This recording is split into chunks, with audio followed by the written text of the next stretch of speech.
हाय बच्चों, कैसे हैं आप। आज रसायन विज्ञान के चैप्टर फर्स्ट विलयन के संदर्भ में नेक्स्ट अध्ययन करेंगे। कल आपको बताया गया था कि विलयन किसे कहते हैं, विलयन के कौन कौन से दो महत्वपूर्ण घटक होते हैं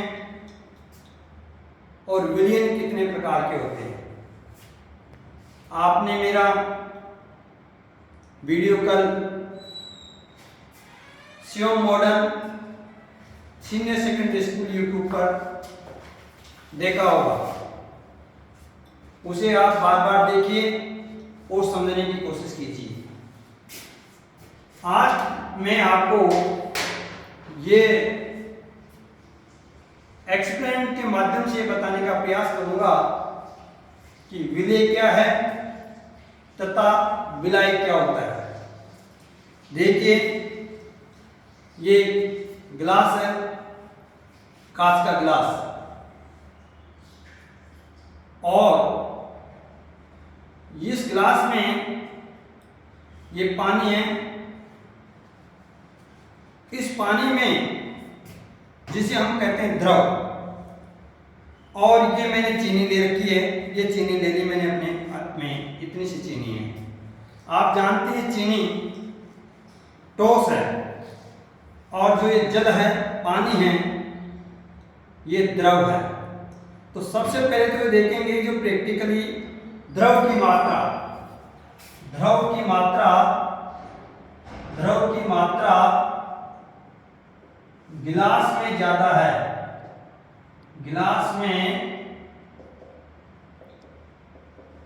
ज्यादा है, द्रव की मात्रा गिलास में ज्यादा है। तथा मेरे हाथ में जो चीनी है, शुगर, ये बहुत कम है, हाफ चम्मच के बराबर है। तो चीनी हाफ चम्मच है,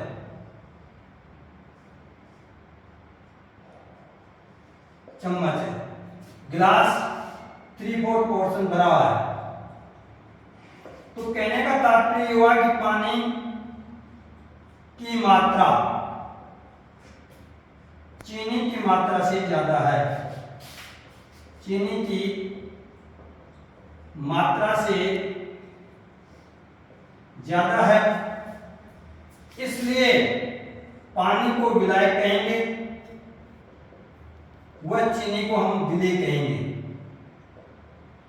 जो कम मात्रा होती है उसे विलय, जो सर्वाधिक मात्रा होती है उसे हम विलायक कहते हैं। चीनी ठोस है, विलय कौन से अवस्था का है? ठोस है। और पानी द्रव है, अर्थात विलायक की प्रकृति द्रव है तथा विलय की प्रकृति ठोस है, और विलायक की प्रकृति द्रव लिक्विड है। ये लिक्विड है। इस कारण को मिलाकर के इस विलायक को जब मैं इस चीनी को इस ग्लास में डाल देता हूं, डालने के बाद मान लीजिए मैं इससे इसको हिलाता हूं, इस प्रकार से चम्मच नहीं है अभी मेरे पास, प्रैक्टिकल रूप से इसको हिला देता हूं। हिलाने के कुछ समय बाद ये चीनी इस पानी में घुल जाएगी, अर्थात चीनी जल में घुलनशील होती है। चीनी का एक गुण हो गया, चीनी जल में घुलनशील होती है, अर्थात चीनी ठोस थी लेकिन पानी लिक्विड है, ये थोड़ी देर बाद इसमें घुल जाएगी, और घुलने के उपरांत ये एक जल और चीनी मिलकर के विलयन का निर्माण करेंगे। और ये विलयन पदार्थ की 3 अवस्थाएं होती है, ठोस, द्रव और गैस, अर्थात सॉलिड, लिक्विड एंड गैस। यहां पर हमने ठोस के रूप में शुगर को लिए, ये शुगर है, ये ठोस है, ठोस, जिसको तोड़ने के लिए प्रेशर लगाया जाता है या फिर किसी सतह पर आसानी से नहीं फैलती है। तो ऐसे पदार्थ जिसको तोड़ने के लिए, ब्रेक करने के लिए थोड़े प्रेशर की आवश्यकता होती है तथा सतह पर ये आसानी से नहीं फैलते हैं, उन्हें हम ठोस पदार्थ कहते हैं। तो चीनी एक ठोस है, जल द्रव है और ये सतह पर आसानी से फैल जाता है, इसलिए द्रव कहलाता है। जल एक द्रव है। इसमें देखो ये मेल्ट हो चुका है, इसके अंदर ये घुलनशील है, अर्थात चीनी की प्रकृति जल में घुलनशील होती है। तो ये एक हमारे पास द्रव विलयन बन गया और इसे हम कहेंगे द्रव विलयन। क्यों कहा जा रहा है? विलयन तो है लेकिन द्रव विलयन क्यों कहा जा रहा है? क्योंकि द्रव की मात्रा चीनी की तुलना में ज्यादा है, अर्थात इस विलयन का निर्माण द्रव और ठोस पदार्थ से मिलकर के बना है, इसलिए हम इसे द्रव विलयन कहेंगे। इसके अलावा हम एक दूसरा एग्जांपल लेते हैं। ये मेरे पास सैंड है, मिट्टी है, ये मिट्टी है। मिट्टी भी ठोस होती है क्योंकि ये भी आसानी से फैलती नहीं है, अर्थात ये एक स्थान पर अपना एरिया में स्थापित रहती है। ये मिट्टी है और ये आपका जल, और ये द्रव्य जल है, ये द्रव रूप में है और ये मिट्टी आपकी ठोस रूप में है। अब देखो मैंने आपको कहा कि ये कौन सा विलयन बन गया आपका? ठोस विलयन या द्रव विलयन? नहीं, ये बना आपका द्रव विलयन, क्योंकि द्रव की मात्रा ठोस की तुलना में ज्यादा है, इसका द्रव विलयन कहलाएगा। यहां पर भी यदि मैं इसके अंदर ये मिट्टी डाल देता हूं, इस प्रकार से मैंने मिट्टी डाल दी और ये मिट्टी जल में पूर्ण रूप से घुलनशील नहीं होती है, जल में पूर्ण रूप से घुलनशील नहीं होती है। कुछ समय बाद इस गिलास के फ्लैट पर नीचे पहने में बैठ जाएगी, इसके जो कण है देखो नीचे आकर के पहने में बैठ गए, अर्थात ये घुलनशील नहीं है, स्पष्ट आपको दिखाई दे रहा है। लेकिन ये ठोस और द्रव मिलकर के वापस हमारे द्रव विलयन का उपयोग हो रहा है। अब दोनों के द्वारा हम ये जानने की कोशिश करेंगे और हम आगे ये भी जानेंगे कि पदार्थ की तीन अवस्थाएं होती हैं। स्टेट ऑफ सब्सटेंस, पदार्थ are three types: solid, gases and liquid. और तीनों ही प्रकार के आपके पास सॉल्यूशन होते हैं: solid solution, liquid solution and gaseous solution. तो देखिए जिसमें विलायक की मात्रा ज्यादा होती है वो उसी प्रकार का सॉल्यूशन कहलाता है।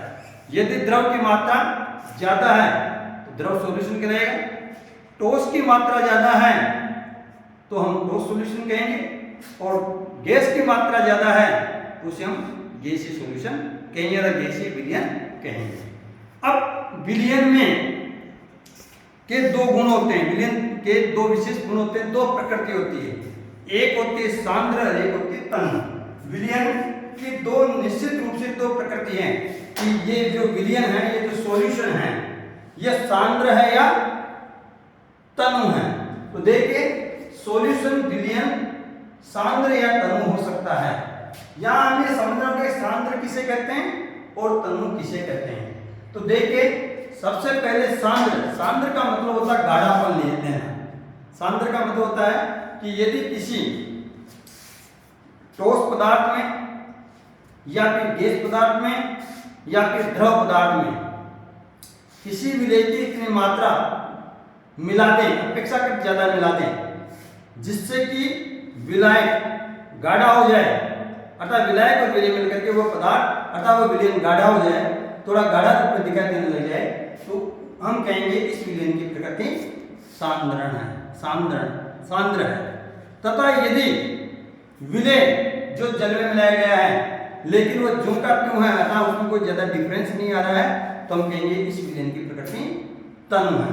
तो देखिए जैसे इस जल में मैंने चीनी को मिलाया और ये चीनी पूर्ण रूप से इसमें घुलनशील होती है, चीनी जल में घुलनशील होती है, और देखने पर पता पड़ रहा है कि इसके इस जल में आयतन में तो चेंज हुआ निश्चित रूप से, जब इस विलयन का आयतन बढ़ गया, क्योंकि पहले जल था उसमें हमने चीनी डाल दी, तो इसके विलयन का जो विलयन का जो आयतन है अर्थात जो द्रव्यमान है ये निश्चित रूप से बढ़ गया है। लेकिन ये तनु विलयन कहलाएगा क्योंकि इसमें जो विलय डाला गया है, विलय के रूप में जो चीनी डाली गई है वह बहुत ही कम मात्रा में डाली गई है, इसलिए हम इसको कहेंगे तनु विलयन।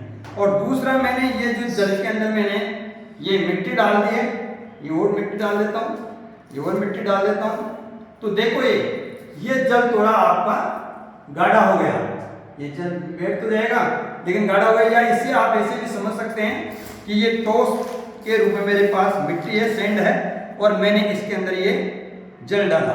देखिए ये जल डाल दिया मैंने इसमें, ये जल डाल दिया। अब जल डालने के बाद मैंने हाथ से इसको मिलाया, इस प्रकार से मिलाया। मिलाने के बाद ये मिट्टी, पहले सूखी मिट्टी थी, अब ये आपकी गीली मिट्टी हो गई। क्या हो गई? आपके गीली मिट्टी हो गई, अर्थात पहले ड्राई सैंड थी, अब आपकी गीली मिट्टी हो गई। लेकिन हम देखते हैं कि यहाँ पे ठोस की मात्रा द्रव की तुलना में ज्यादा थी, अर्थात यहाँ पे जो ये मिट्टी थी, जो सैंड थी, वह पानी की तुलना में ज्यादा है। इस कारण ये जो विलयन बना मेरे पास, ये जो विलयन बना, ये ठोस विलयन कहलाएगा। क्यों कहलाएगा? कि विलायक के रूप में यहाँ पे मेरे पास सैंड है, तथा विलयन के रूप में, विलय के रूप में मेरे पास जल है, अर्थात ये किस प्रकार का विलयन कहलाएगा? ठोस विलयन। ये कैसा विलयन है? ठोस विलयन है। ये मेरे पास ठोस विलयन है। इस प्रकार से हम इस मिट्टी के, इस प्रकार से ये देखिए ये गोला बन गया, मिट्टी का गोला। अपन इस प्रकार से मिट्टी का गोला बना सकते हैं। तो ये इसको कहेंगे ठोस विलयन, क्योंकि यहाँ पे द्रव की तुलना में, अर्थात ठोस ज्यादा है, इसका इसको हम ठोस विलयन कहेंगे।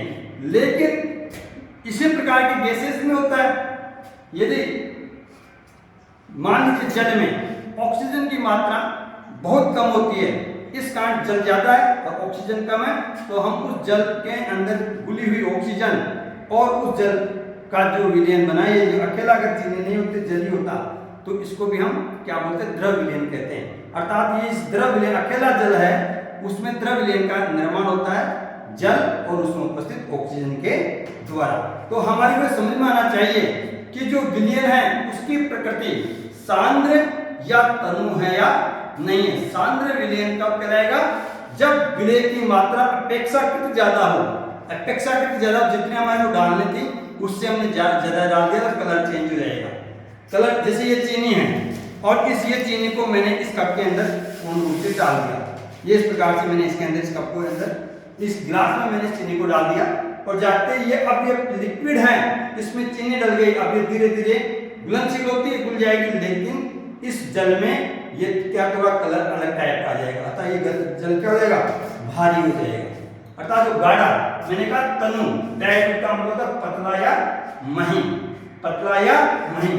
और सांद्र अर्थात कॉन्सेंट्रेशन जो होता है उसका मतलब होता है गाढ़ा या जाड़ा, जाड़ा बन जाना, उसको हम कहते हैं सांद्र। तो देखें विलयन सांद्र या तनु हो सकता है। विलयन कैसा हो सकता है? सांद्र या तनु हो सकता है। विलयन में मौजूद विलय की मात्रा पर निर्भर करती है। अर्थात किसी भी विलयन सांद्र है या तनु है, ये इसकी उपस्थिति, उसकी जो नेचर है वो विलय की मात्रा पर निर्भर करती है। विलय अपेक्षाकृत कम है तब विलयन तनु होगा, और विलय अपेक्षाकृत ज्यादा है तब विलयन सांद्र होगा। अर्थात इन दोनों, अगर किसी भी विलयन की सांद्रता से क्या तात्पर्य है कि विलयन में मौजूद किसी भी विलयन की सांद्रता से क्या तात्पर्य होता है? The meaning of concentration in A solution. अर्थात किसी भी विलयन की सांद्रता से क्या तात्पर्य है कि किसी भी विलयन में विलय की मात्रात्मक रूप से उपस्थिति कितनी है? ज्यादा है तो हम कहेंगे सांद्र विलयन है, और यदि कम है तो हम कहेंगे कि ये तनु विलयन है। तो विलय अपेक्षाकृत कम है तब विलयन तनु होगा, और विलय अपेक्षाकृत ज्यादा है तब विलयन सांद्र होगा। अब देखिए, किसी विलयन की तनु या सांद्र की पहचान विलयन में मौजूद प्रेजेंट विलय की मात्रा पर निर्भर करता है, जो मैंने एक्सप्लेन आपको पहले भी कर दिया। अतः विलयन की सांद्रता, अर्थात तनु या सांद्र दोनों जो गुण होते हैं उनको हम बोलते हैं सांद्रता के लिए मात्रात्मक, अर्थात उस विलय, जो विलय के रूप में हमने जो पदार्थ काम में लिए, जो अवयव काम में लिए हैं, उसके द्रव्यमान व आयतन, से हमारा मात्रा का मतलब उस विलेय में विलेय द्रव भार के रूप में लिया या ठोस के रूप में लिया या द्रव के रूप में लिया है, तो उसका यदि ठोस के रूप में विलेय को लिया है तो उसकी इकाई द्रव्यमान में मापी जाएगी अर्थात भार के रूप में, और यदि हम जल लिक्विड के रूप में लिया है तो आयतन के रूप में उसकी पहचान के रूप में जानकारी आवश्यक है। द्रव्यमान सांद्रता के लिए, द्रव्यमान सांद्रता के लिए ग्राम काम में लिया जाता है, तब आयतन की सांद्रता के लिए मिलीलीटर इकाई काम में लेते हैं। तो अब हम विस्तार से जानने का प्रयास करेंगे कि सांद्रता द्रव्यमान प्रतिशत, सांद्रता किसी भी सांद्रता के लिए हमारे को द्रव्यमान प्रतिशत, आयतन प्रतिशत, द्रव्यमान आयतन प्रतिशत व पीपीएम का अपन अध्ययन करेंगे। तो देखिए नेक्स्ट, सांद्रता के उपरांत किसी भी विलयन में विलेय की मात्रात्मक अध्ययन ही एक संपूर्णता नहीं होती उसकी सांद्रता को ज्ञात करने के लिए। केवल हम ये कहकर के फ्री हो जाएं कि इसमें इतनी मात्रा में विलेय है, अतः ये जो विलयन बना वह तनु प्रकृति का है या जो ये विलयन बना वह सांद्र प्रकृति का है। तो सांद्रता ज्ञात करने के लिए हमें अलग अलग अध्ययन पूरा करना पड़ेगा। द्रव्यमान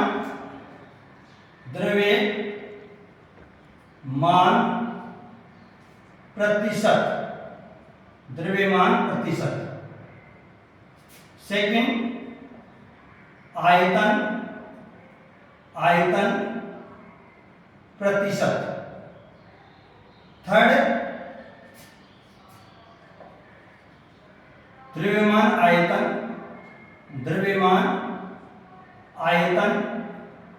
आयतन प्रतिशत, फिर है चौथा ppm या पार्ट्स पर मिलियन।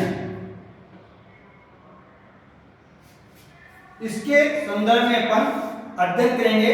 और पांचवा मोल अंश, पांचवा आएगा मोल अंश। तो हम इन 5 गुणों का अध्ययन बारीकी से करने की कोशिश करते हैं कि द्रव्यमान प्रतिशत क्या है, आयतन प्रतिशत क्या है, द्रव्यमान आयतन प्रतिशत क्या होता है, पीपीएम या पार्ट्स पर मिलियन क्या होता है, पार्ट्स पर मिलियन क्या होता है, पीपीएम क्या होता है, मोल अंश के बारे में हम अध्ययन करेंगे। साथ में द्रव्यमान प्रतिशत के संदर्भ में जानकारी प्राप्त करने के पश्चात हम यह भी जानकारी प्राप्त करेंगे कि द्रव्यमान प्रतिशत की उपयोगिता कहाँ होती है, अर्थात द्रव्यमान प्रतिशत की उपयोगिता अर्थात उसका यूज कहाँ किया जाता है। इसी प्रकार से आयतन प्रतिशत का यूज कहाँ किया जाता है और द्रव्यमान आयतन प्रतिशत का यूज किस इसमें किया जाता है, और पीपीएम या पार्ट्स पर मिलियन से क्या तात्पर्य वह मोल अंश से क्या तात्पर्य, इसके संदर्भ में अपन विस्तार से अध्ययन करेंगे। तो सबसे पहले हम आज अध्ययन कर रहे हैं द्रव्यमान प्रतिशत। द्रव्यमान प्रतिशत देखिए,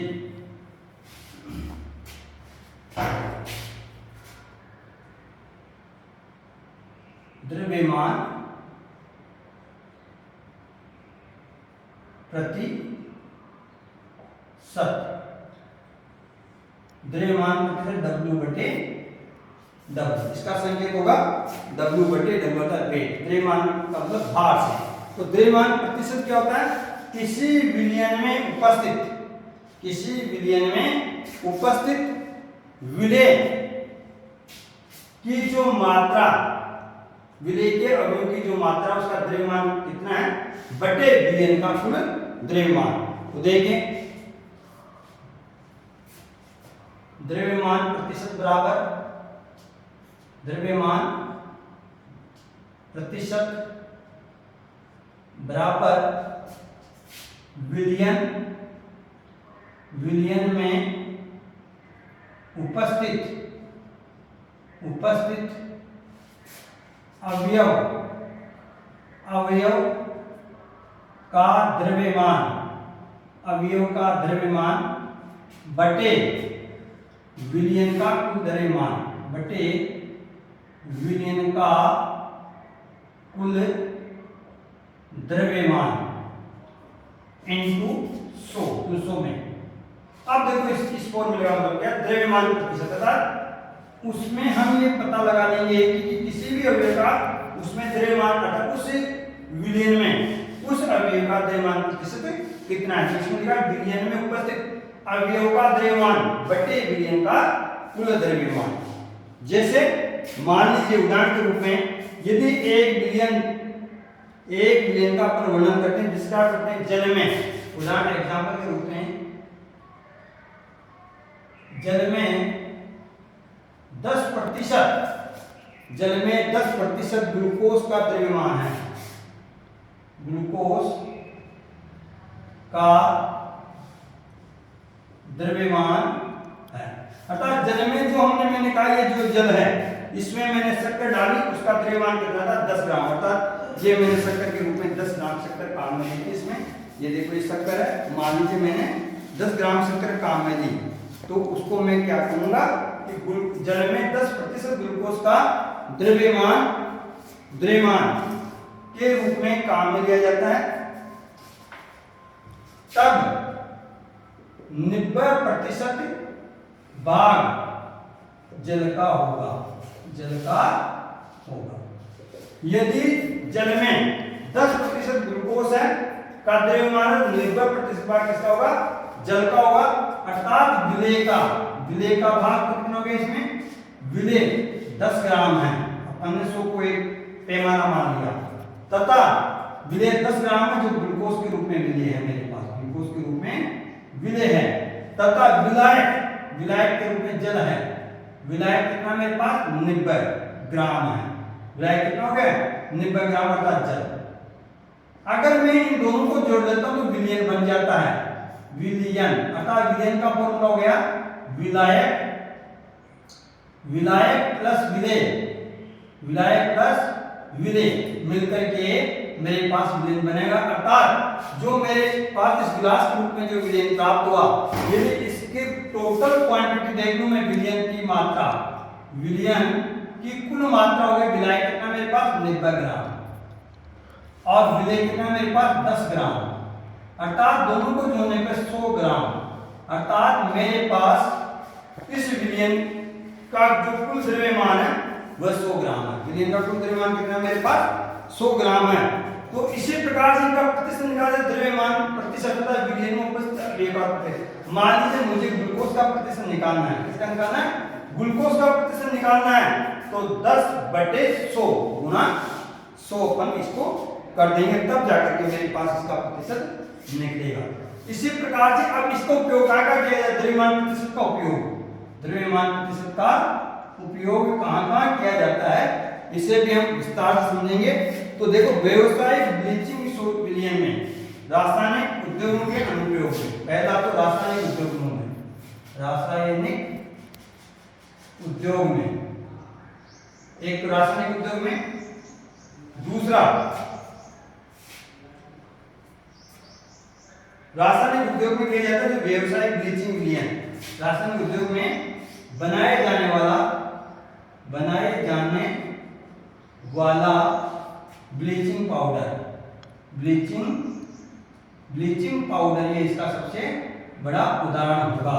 इसका द्रव्यमान प्रतिशत का सबसे बड़ा उदाहरण क्या होगा, उसमें उपस्थित रासायनिक उद्योग में बनाए जाने वाले ब्लीचिंग पाउडर, इसका सबसे बड़ा उदाहरण होगा द्रव्यमान प्रतिशत का। इसी प्रकार से हम आयतन प्रतिशत की बात करेंगे तो इसका फॉर्मूला बन जाएगा द्रव्यमान आयतन प्रतिशत में देखिए अब आप आयतन प्रतिशत क्या होता है,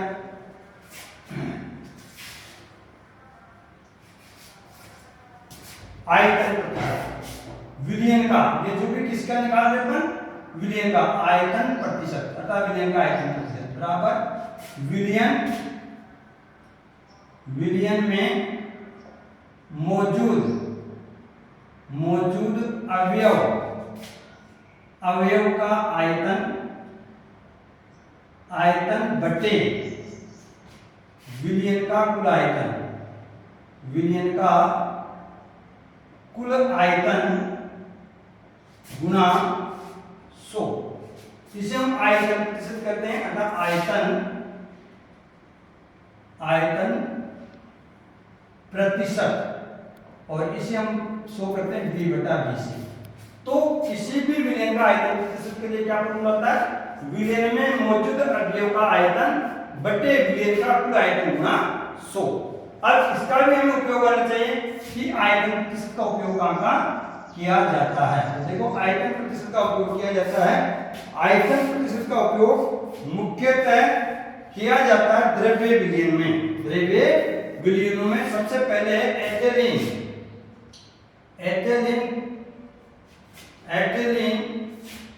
ग्लाइकोल का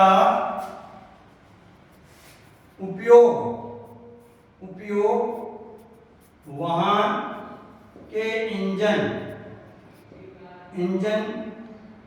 को ठंडा करने में इसका उपयोग किया जाता है। तब हमारे पास इसका कौन सा आयतन प्रतिशत काम आएगा? विलयन का आयतन प्रतिशत काम आएगा।